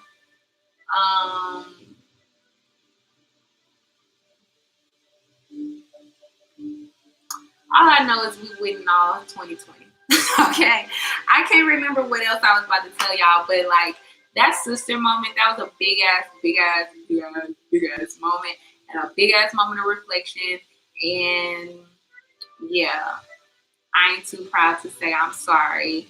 Or like, you know, I'm not too proud to acknowledge people if I feel like that's necessary. And what else was popping? I feel like some other conscious things have been popping up. Thought processes, relationships with money. I think that's it for now because that's all that's coming to my mind. So, yes.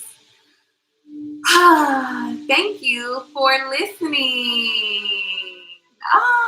Thank you for listening, everyone. Thank you for allowing me this safe space to release and share my journey with y'all.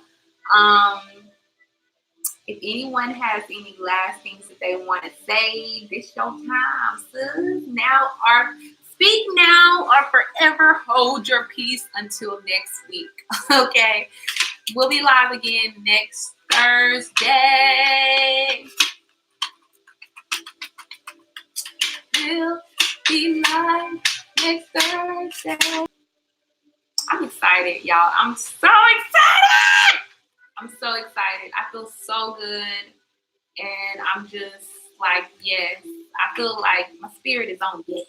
Okay? My spirit is on go. My spirit is on win. My spirit is on we ready. Girl, I'm like, girl, baby. Some dope shit about to happen for me in 2020. Some dope shit about to happen for us because I know y'all finna come through with the come through and we finna have some dope ass moments together in 2020. So I'm excited. It's about to be lit. Period. So I think that's it. I don't see any new comments coming in. So I think y'all good and I'm good. So thank you so much for joining me. And I will see y'all next Thursday, most likely Thursday evening around this time. If I go on early, I will let you know. And yeah, stay tuned for February because our regular videos will be popping back up during that time, like our vlogs, some of our talking videos, some of these haul videos, honey, all this greatness about to come for y'all. So just wait. It's coming. Yes. Oh, thank you, Emily. Emily said you're welcome with love to part. Thank you so much for the love, honey. And I have to tell y'all one more time, I am doing free travel consultations right now. So if you have not left the country, I know y'all probably like, babe, I got to get up out of America, especially with this dumbass shit that Trump just did to Iran. Sis, If you're trying to figure out how to get out of the country and you need like somebody who has actually been in the thick of it to give you some advice, some tips, definitely hit me up in the DMs. By next week, I'll have my landing page up because I realized like one of my good sisters, she was like, look, sis, you gotta put up a landing page at least. So I'm gonna work on that today and have it up by next week, by the time we are hop on our next live. So basically it'll be a link place for you to go to. But as of for now, if you're interested, literally just send me a DM, tell me you're interested, and I'll set you up with like where to send your payment. The price still is $70 for the moment. And I'll send you the pre-travel consultation so that we can like, get clear on what you need and how I can help you. And yes, honey, stay cute abroad. You'll be seeing more of her too. Y'all, I'm excited. Okay, so thank you so much for joining me. Thank you. Thank you for your essence.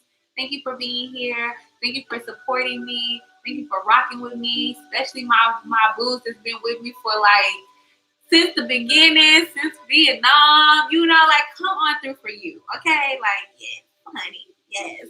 And thank you again. Thank you again, Omar. Thank you so much for sending me the super chat.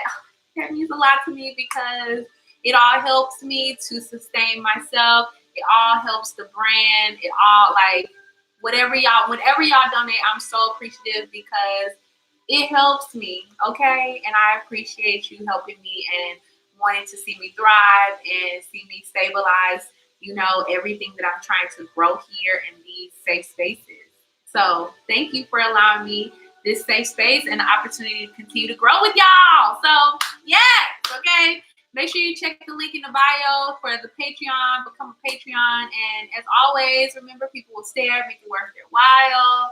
And I will see y'all later. Bye, guys.